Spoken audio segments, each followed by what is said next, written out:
منشأ ماذا علم الماهية وهو المطلوب وفيه وكان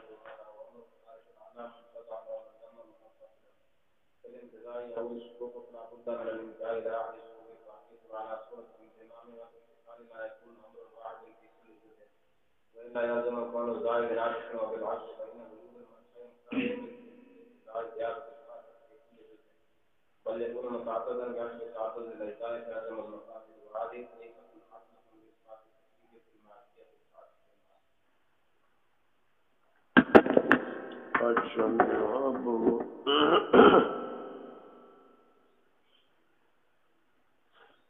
مولانا حسن رحمہ اللہ تعالیٰ نے ایک تقریر تو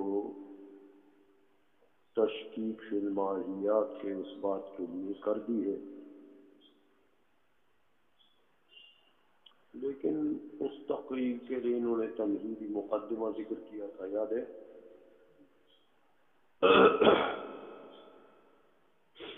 اب فرماتے ہیں کہ چلو آسان کرنے کے لیے، دلیل کو آسان کرنے کے لیے وہ تمہیدی مقدمہ کو نظر انداز کر، تو دلیل سیدھی سادی دلیل جو ہے وہ بھی بیان کی جا سکتی ہے کہ میں تشکیک فی الماہیات حق ہے، یہ دعویٰ ہو اور دلیل کے لیے کوئی مقدمہ تمہیدیہ کے ذکر کی ضرورت نہیں، سیدھی سادی بات کر کہ وہی وہ ایک گز کا خط ہم نے لیا، یاد ہے؟ خط کی تنصیب کر دی تو نصف الخط کا انتزاع ہوا، پھر اس نصف کی تنصیب کر دی تو ربع حاصل ہوا، ربع کا انتزاع ہوا، پھر اس ربع کی تنصیب کر دی ثمن حاصل ہوا، ثمن کا انتزاع ہوا۔ اب یہ جو آپ کہتے ہیں کہ یہ جو نصف ہے نا یہ ازید ہے ربع سے، اور یہ ربع جو ہے یہ ازید ہے ثمن سے، تو فرماتے ہیں میاں یہ دیکھو یہ نصف ربع ثمن، ان میں سے ایک ازید ہے تو دوسرا اس سے انقص ہے،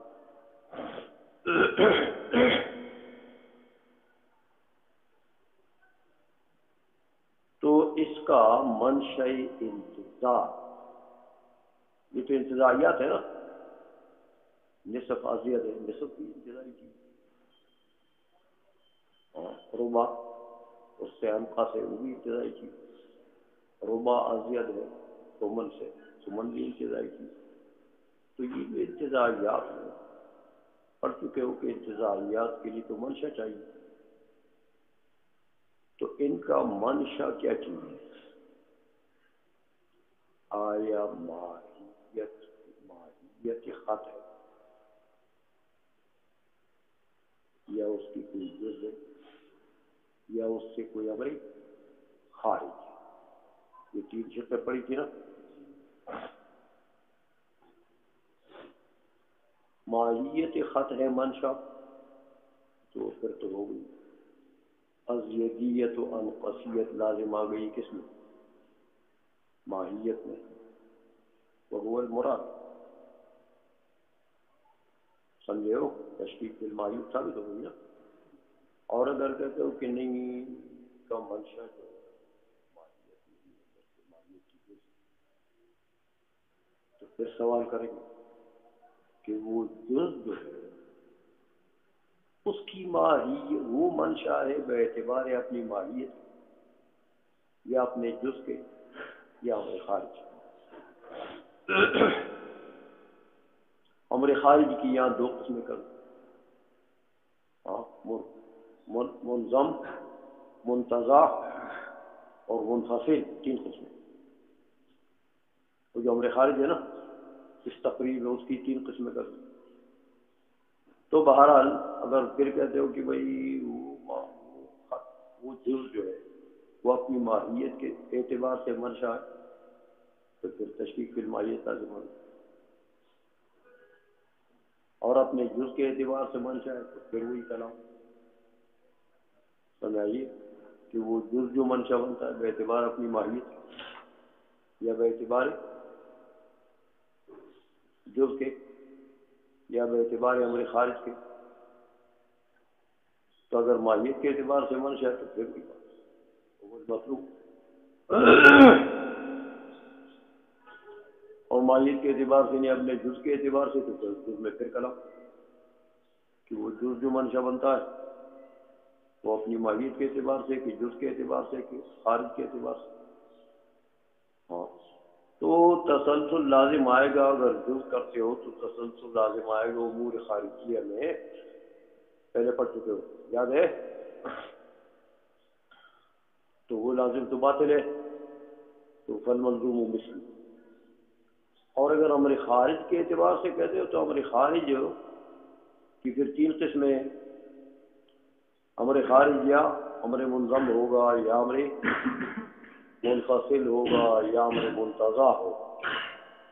اگر اس امر خارج کو بھی منتزع مانتے ہو، منتزع مانتے ہو، انتزاعی مانتے ہو، اس کے اعتبار سے منشا ہے تو وہ بھی باطل ہے، اس لیے کہ اس انتزاعی کے لیے پھر منشا چاہیے.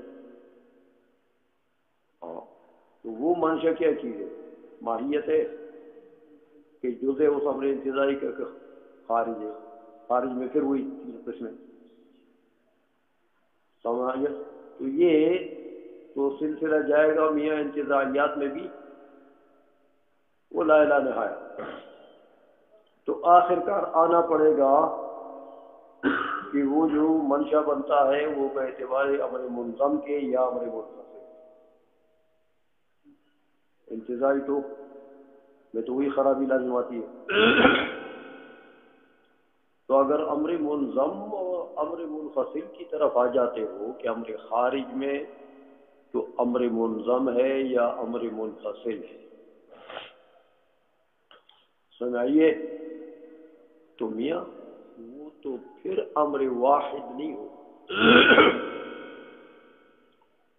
پھر ہر جز کے مقابلے میں گویا کہ ایک منشا ہو. سمجھائیے.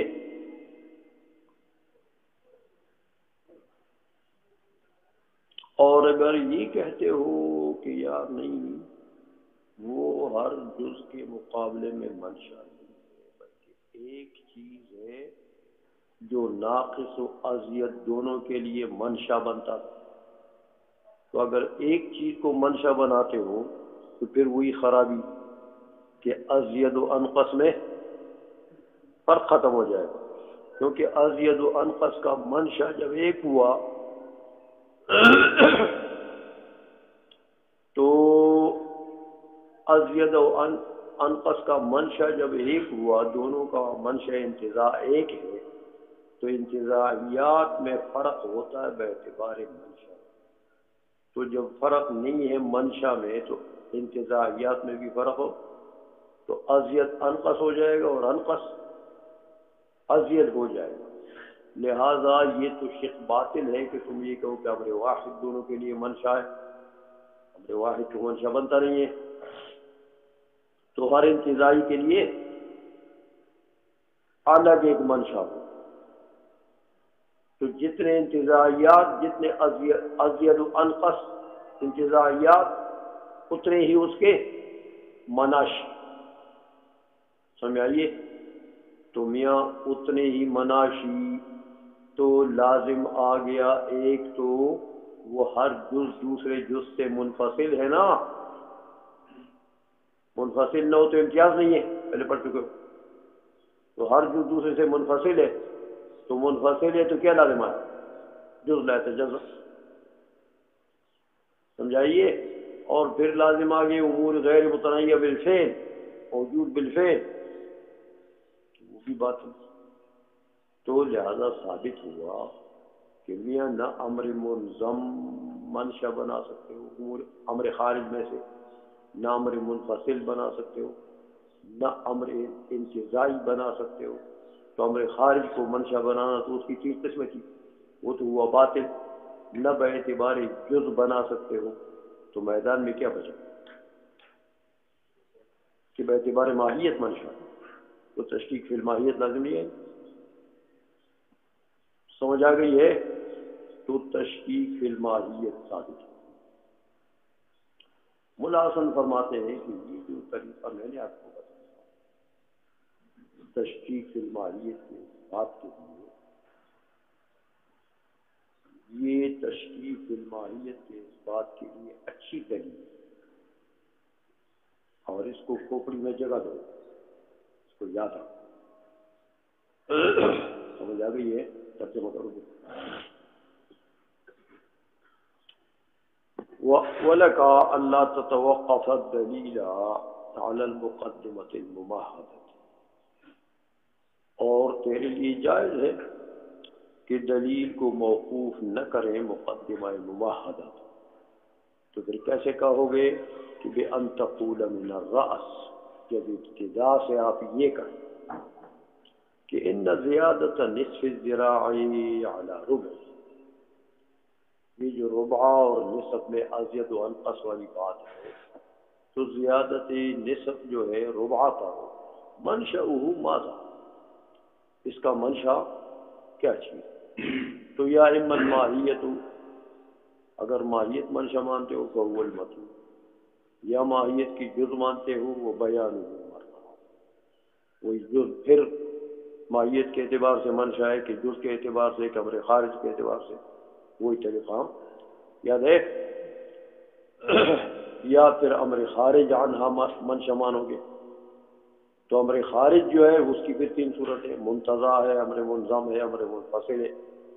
تو پھر انتزاعی یہود الشقوق، انتزاعی میں تو پھر وہی شقوق واپس آ جائیں گے سارے. تو فلا بد من الانتہاء الى احد الشقوق الباقیہ، تو لابدی ہے کہ انتہا آپ رکھیں کس پر؟ باقی 2 شقوق میں سے کسی ایک پر. باقی 2 شقوق انفصال اور انضمام ہے نا، وعلی صورت الانضمام والانفصال، صورت انضمامی اور انفصالی میں لا یکون امر واحد فی کل جزء، ہر جز میں تو میاں ایک شے منشا نہیں بنے گی. وَإِلَّا، اگر ایک شے مشترک کو منشا بناتے ہو ازید و انقص کے لیے، تو یلزم کون الزائد ناقصا وبالعکس، لازم آئے گا کہ زائد اور ناقص میں امتیاز نہ رہے، بلکہ زائد ناقص بنے، ناقص زائد بن. فإن وجود المنشأ مصحح لانتزاع الزیادة الخاصة في كل جزء، کیونکہ منشے کا جو وجود ہوتا ہے وہ مصحح ہوتا ہے، وہ صلاحیت رکھتا ہے انتزاع زیادت خاصہ کے لیے فی کل جزء. تو مطلب یہ کہ منشا جب ایک ہے تو اس میں تو یہ صلاحیت ہے پھر اس کو مشترک بناتے ہو ناقص کے لیے بھی اور گویا کہ ازید کے لیے بھی، تو اس میں پھر صلاحیت ہے کہ ازید بھی اسی سے منتزع ہو تو انقص بھی اسی سے منتزع ہو، تو پھر ازید و انقص میں کیا فرق رہے گا؟ بل یکون متعددا بحسب تعداد الاجزاء، بلکہ منشا جو ہے اس میں تعدد ہوگا باعتبار تعداد اجزاء کے، کہ ہر ایک انتزاعی کے مقابلے میں گویا کہ الگ ایک منشا ہوگا. تو جب اتنے مناشی بڑھاؤ گے تو فیلزم المفاسد، وہی مفاسد ہو یا وہی جو تسلسل آ جائے گا امور خارجیہ میں، اور جز لا یتجزا بھی بے اعتبار انفصال ثابت ہو جائے گا. وہذا طریقۃ الحسنۃ لاثبات التشکیک فی الماہیت، تشکیک فی الماہیت کے لیے بہترین طریقہ ہے، لہذا فاتقنھا، اس کو مضبوط کرو. چلو میاں معنی کون یاخذ الفرقین یشد من الاخرین وینتهي من العشر بالمعونة الثاني الخارج التفاصيل الحديث إليها حتى أنه عامة تذهب إلى أنه متعلق منها، وهكذا معنى كون ياخذ الفرقين كثيرا من الآخر إلا أنه كان في الأجل ومتباينة في لكونها أجزاء مبتدئية بالكتاب الأول وفي قول المصنف رحمه الله تعالى إشارة إلى أن مراتب الكيفيات البصائر لا ترتيب فيها وكذا مراتب المكاتب البصائر إذا كانت متصلة لا ترتيب فيها من الأجزاء المبتدئية. اب یہاں پر اصل میں ماتن کو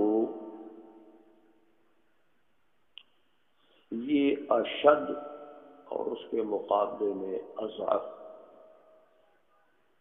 اسی طرح ازید اور اس کے مقابلے میں انقص، دونوں کا مفہوم اور مراد بیان کرنا پڑا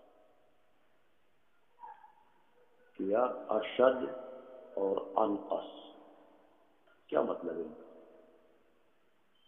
کہ کلی کا صدق بعض افراد پر اشد ہو تو بعض پر اضعف ہو تو مشکک ہو گیا، یا کلی کا صدق بعض افراد پر ازید ہو تو بعض پر انقص ہو تو مشکک ہو گیا۔ تو یہ ازید و انقص اور اشد و اضعف سے مراد کیا ہے؟ تو بعض علماء نے یہاں پر اشدیت اور اضافیت کا ایک مراد بیان کیا، ماتن کو کیونکہ وہ پسند نہیں، انہوں نے یہ کہا کہ میاں بعض افراد کلی کے بعض افراد میں صدق اشد کا مطلب یہ ہے کہ جہاں کلی اشد طریقے سے جن افراد پر صادق آتی ہے کہ وہاں پر کلی کے آثار زیادہ ظاہر،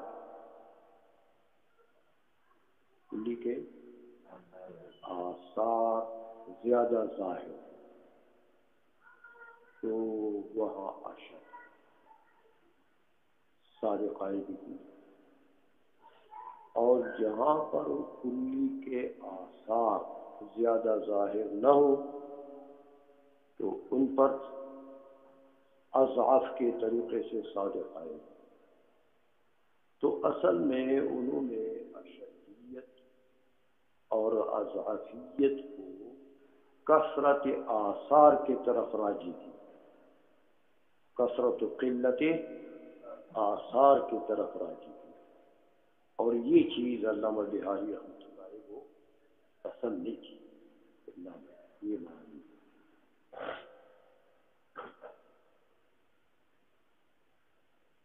آثار جو ہیں میاں یہ تو گویا کہ علامات مرتبہ کو ہے، آثار الشے کس کو کہتے ہیں؟ جو علامت کسی شے پر بعد وجود مرتب، شے موجود ہو گئی پہلے، اس کے بعد اس کے اوپر کوئی فائدہ مرتبہ ہو جائے، کوئی فائدہ حاصل ہو جائے اس سے، یا کوئی نقصان ہو جائے اس سے بعد وجود شے، یہ اثر کا تو یہ معنی، تو یہ تو وجود شے کے بعد ہے، پہلے شے موجود ہو جاتی ہے، اس کے بعد اس کے آثار، اس کے نقائص یا اس کے فوائد، وہ بعد کی بات ہوتی ہے۔ تو اشدیت اور اضافیت کی یہ تفسیر کرنا، یہ تو میاں اشدیت سے خارج شے ہوئی، سمجھ رہے بات کو؟ تو یہ تفسیر تو میاں تفسیر الشے بالخارج ہے، تو یہ صحیح نہیں ہے۔ اس لیے ماتن اشدیت و اضافیت، ازیدیت و انقصیت کی خود تفسیر فرماتے ہیں۔ میاں بعض افراد پر کلی کا صدق اشد، بعض پر اضعاف ہے۔ اس کے معنی یہ ہے کہ اشد سے عقل بمعونت وہم امثال کا انتزاع کرے گی۔ کس کے امثال کا؟ اضعاف کے امثال کا۔ سمجھا گئی ہے؟ تو میاں اضعاف کے امثال کا عقل بمعونت وہم انتزاع کرے گی اشد۔ کہ یار دیکھو یہ جو بعض افراد میں اشد صادقات ہیں، ان بعض میں اضعاف صادقات ہیں، اس اضعاف کے کتنے گنا زیادہ یہ کلی کا مصداق ہے اس اشد میں، کتنے گنا زیادہ۔ مثلا سوادین میں دو سواد، ایک سواد ایک فرد میں ایک سواد کیا ہے؟ اشد۔ دوسرے فرد میں بھی سواد پایا جاتا ہے لیکن وہ اضعاف۔ اب عقل کرے گی بمعونت وہم کہ یار یہ جس میں اضعاف ہے نا، اس سے کتنا گنا زیادہ سواد ہے یہ جہاں پر اشد صادقات، اشد کے مصداق میں کتنا گنا زیادہ سواد پایا جاتا ہے بنسبت اشد۔ تو یہ امثال عقل جب بمعونت وہم انتزاع کرے گی تو جہاں ظاہر بات ہے کہ امثال زیادہ ہو تو وہاں کلی کا صدق ہو اشد ہو۔ سمجھ آ گئی ہے؟ 10 گنا زیادہ ہے، 15 گنا زیادہ ہے، کتنا زیادہ، لیکن 2 گنا زیادہ۔ سمجھ آئیے؟ تو اشدیت و اضعافیت کے یہ معنی ہے۔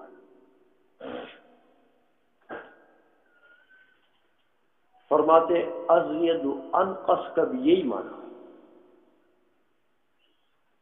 سمجھ آئیے؟ ازید و انقص کا بھی یہی معنی ہے کہ عقل بمعونت وہم ازید سے انقص کے امثال کا انتزاع کرے گا۔ سمجھ آ گئی؟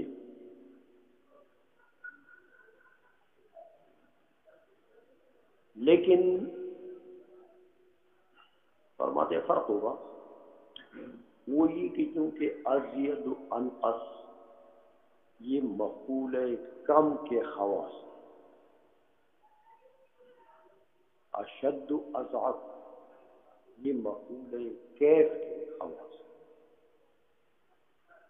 شدت و ذوق کدھر؟ مفعول کیف میں،